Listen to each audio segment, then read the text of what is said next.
اللہ سے دوستی لگاؤ. اور کتنا آسان ہے ساری زندگی کے گناہ کر کے اور ایک دفعہ کہہ دو یا اللہ توبہ.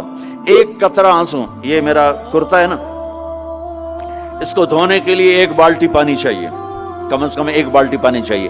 لیکن 80 سال کے گناہوں کو دھونے کے لیے اللہ کہتا آنسو کا ایک قطرہ جو تیری آنکھ میں ہی رہے، باہر نہ نکلے، اتنا دے دے میں تیرے 80 سال کے گناہ دھو دوں گا. ایک آدمی کہتا ہے جی مجھے تو رونا ہی نہیں آتا. کئی لوگ ملتے ہیں کہ جی مجھے تو رونا ہی نہیں آتا. تو میں کہتا ہوں ہائے کر سکتے ہو؟ کہا جی ہائے کر سکتے. میں کہا یوں کہہ دے ہائے میرے اللہ مجھے معاف کر دے، تو تیری ہائے تیرے 1000 سال کے گناہ دھو دے گی، تیرے کروڑ سال کے گناہ دھو دے گی. دیکھو تو صحیح واسطہ کس سے ہے؟ کریم سے. مجھے بتاؤ میں ڈاکٹر مبین پہ ناراض ہو جاؤں، یہ مجھے منانے آئے تو میں اس کو ویلکم کروں گا یا دروازہ نہیں کھولوں گا؟ بولو کیا کروں گا؟ ویلکم تو نہیں کروں گا نا. میں کہوں گا جاؤ دفعہ ہو جاؤ، کیا منہ اٹھا کے آ گئے ہو؟ چلو ہم تو دوست ہیں. میری ماں ناراض ہو جائے میں منانے جاؤں گا، منہ ادھر کر کے بیٹھ جائے گی، منتیں کروائے گی، پیر پکڑوائے گی، خوش آمدیں کروائے گی، پھر معاف کر. اور میرا اللہ کیا کہتا ہے؟ من تقرب الیہ. ساری زندگی شراب زنا میں گزار دی، دانت ٹوٹ گئے، بال سفید ہو گئے، کمر جھک گئی. اب اس کو خیال آیا توبہ کروں، لوگوں نے تانے دیے جا اب تیری توبہ تو شرم نہیں آتی؟ کعبہ کے منہ سے جاؤ گے غالب شرم تم کو مگر نہیں آتی. تو اور کہاں جانا ہے؟ اور کہاں نہ کہیں جہاں میں اماں ملی، جو اماں ملی تو کہاں ملی. میرے جرم خانہ خراب تیرے عفو بندہ نواز میں کدھر جائیں؟ ایک ہی تو جگہ ہے. 900 چوہے کھا کے بلی حج کو چلی تو حج پہ ہی تو جانا ہے، اور کہاں جانا ہے؟ کہاں جہاں معافی ملتی ہے وہاں جانا ہے. تم میں اتنے گناہ کریں کہ ایک ایک بال گناہوں میں جکڑا جائے، اور پھر ہم جا رہے ہیں. کہاں جا رہے ہو؟ کہ مسجد جا رہا ہوں اللہ سے صلح کرنے. تو وہ کہے گا یہ منہ اور مسور کی دال، اس عمر میں تیری توبہ. اور میرے اللہ کی خبر کیا آئی ہے؟ میرے اللہ کی خبر کیا آئی ہے؟ من تقرب الی تلقیتہ من بعید. جو مجھے منانے آتا ہے میں پہلے کھڑا ہو کر اس کا استقبال کرتا ہوں. آ جا تیرے ہیں تو مینو اڈیکا ہیں، تو کدے آؤں ہوں تائیں کتھے آؤں؟ آ جا میرا بندہ، تیرے واسطے تو میرے دروازے کھلے ہو جائیں.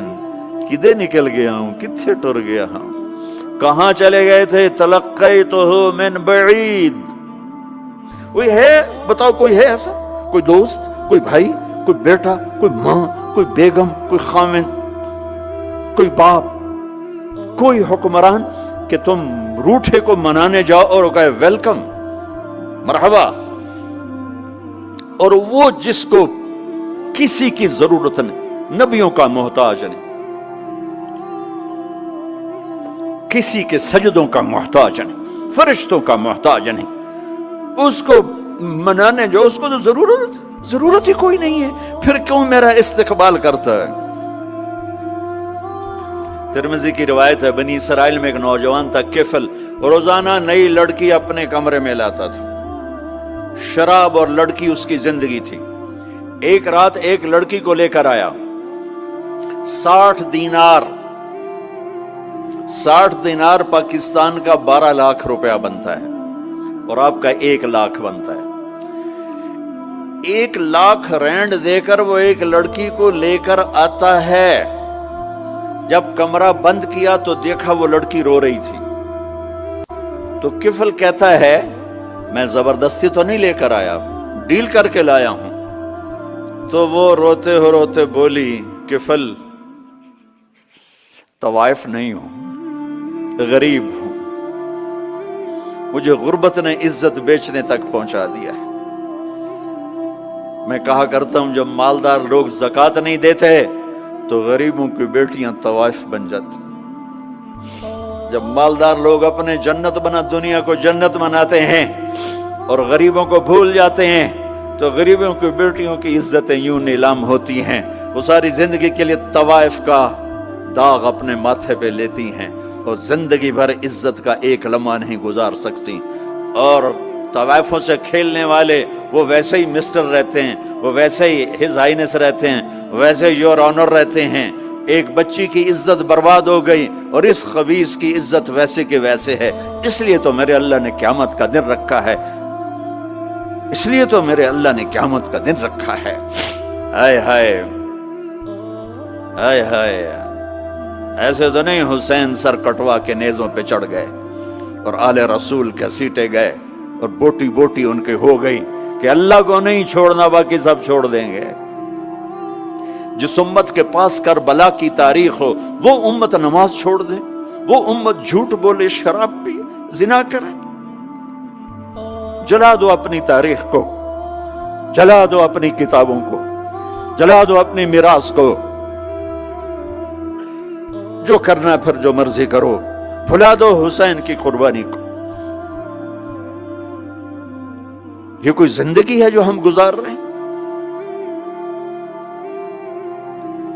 وہ عورت رونے لگی، وہ لڑکی رونے لگی، کفل عزت دار ہو، مجھے غربت نے طوائف بنا دیا ہے۔ تو کفل رو پڑا اور کہنے لگا میری بہن جس عزت سے آئی تھی چلی جا، جو پیسے دیے ہیں جا اپنی غربت مٹا، ہدیہ 60 دینار یعنی کہ 1 لاکھ رینڈ بنتا ہے، جا اپنی غربت مٹا اور میرے لیے دعا کر، میں بہت گندا انسان ہوں، میں تیری آنسوؤں کو دیکھ کر میں بھی توبہ کرتا ہوں۔ وہ لڑکی گھر پہنچی، پیچھے کفل مر گیا، اس کو نہیں پتا موت آئی کھڑی ہے سر پہ، وہ مر گیا۔ اللہ آخرت سے پردہ نہیں اٹھایا اللہ نے، وَمِن وَرَائِهِمْ بَرْزَخٌ إِلَى يَوْمِ يُبْعَثُونَ، پردہ ہے، مر گیا، کیسے مرا، کس حال میں مرا، کچھ پتہ نہیں ہے، اس کی قدردانی پہ قربان جاؤں۔ کل اگر یہ مردہ ملتا نا اپنے گھر میں، اس کو کسی نے اٹھانا نہیں تھا، کمرے میں ہی دبا دینا تھا، وہیں پتھروں میں اس کو دبا دینا تھا، یہ ایسا انسان تھا، لیکن وہ تو توبہ کر چکا تھا۔ اور توبہ کے بعد کی زندگی 15 منٹ، آدھا گھنٹہ، گھنٹہ، سوا گھنٹہ، 2 گھنٹے ہے، اور 30 سال کی زندگی زنا اور شراب میں ہے، اور آدھے گھنٹے کی زندگی میں صرف نیت کی ہے۔ کل تک تو بھی سورج بھی نہیں دیکھا اور موت نے آ کے اٹھا لیا۔ صبح جب ہوئی تو لوگوں نے دیکھا کفل کے گیٹ پہ لکھا ہوا تھا ان اللہ قد غفر للکفل، لوگوں اللہ نے کفل کو معاف کر دیا۔ یہ کیوں لکھوایا؟ یہ کیوں لکھوایا؟ اس لیے لکھوایا کہ اب یہ ہمارا دوست ہے، آؤ اس کو عزت سے ہمارے پاس پہنچاؤ۔ یہ شرابی بھی تھا، یہ زانی بھی تھا، یہ سب کچھ تھا، اس سے بڑا قدردان کوئی ہے کہ نیکی کرنے کا ایک دن اس کے پاس نہیں؟ ابھی آج اس نے نیت کی ہے کہ آج کے بعد میں نیک بن کے زندگی گزاروں گا، اور موت نے مہلت نہیں دی، خالی نیت پر میرے اللہ نے کیا کر دیا، اتنا بڑا مین گیٹ پہ نورانی سطر سے لکھا ہوا تھا ان اللہ قد غفر للکفل، اللہ نے کفل کو معاف کر دیا، یعنی جاؤ اس کو عزت کے ساتھ لے کر آؤ اور میرے دربار میں پہنچاؤ، یہ اللہ ہے۔ میرے عزیزو، اللہ کے واسطے اپنے اللہ سے دوستی کر لو، اپنے اللہ کو اپنا بنا لو۔ اس کو اپنا بنانا دنیا کا سب سے آسان کام ہے کہ تم اس سے دوستی لگا کے ٹوٹ بھی جائے پھر توبہ کرو وہ پھر معاف کر دیتا ہے، پھر ٹوٹ جائے پھر توبہ کرو وہ پھر معاف کر دیتا ہے۔ یہ راڈ ہے، یہ 1 2 3 4 5 6 7 8 یہاں سے 7 8 جگہ سے ٹوٹ جائے، ہم اس کو ویلڈ کریں گے، ویلڈ کر کے پھر اس کو پینٹ کریں گے تو یہ سیدھا ہو جائے گا، لیکن وہ ہمیں پوائنٹ نظر آئے گا، یہ ٹوٹا ہوا ہے، یہ ٹوٹا ہوا ہے، یہ ٹوٹا ہوا ہے۔ ٹھیک ہے نا میری بات؟ ایک اب اللہ کی سنو، ان استقالنی عقلت لا، میرا بندہ تو اپنی توبہ کا برتن توڑ کے لا، 1 دفعہ نہیں، 100 دفعہ نہیں، 1000 دفعہ نہیں، 1,00,000 دفعہ، جب ٹوٹے آیا، جب ٹوٹا آیا، جب ٹوٹا آیا، اب یہ 10,000ویں دفعہ یا 10,00,000ویں دفعہ توبہ کا برتن اس کے پلے کیا رہ گیا، ٹکڑے ٹکڑے نہیں، پرزے پرزے ہو گیا۔ میرا لگا تھا عقل تو لا، جب میں تجھے معاف کروں گا تو ایسا بنا دوں گا کہ جوڑ نظر ہی نہیں آئے گا۔ یہ ان کو بھی نہیں پتا چل، جو یہاں بیٹھے ہوئے ہیں کرامن کاتبین، یہ بھی سمجھے گئے اس نے تو کوئی توبہ توڑی ہی نہیں ہے، تو ہے ہی سلامتی والی توبہ۔ یہ میرے آپ کے اللہ کا معاملہ ہے اپنے بندے کے ساتھ۔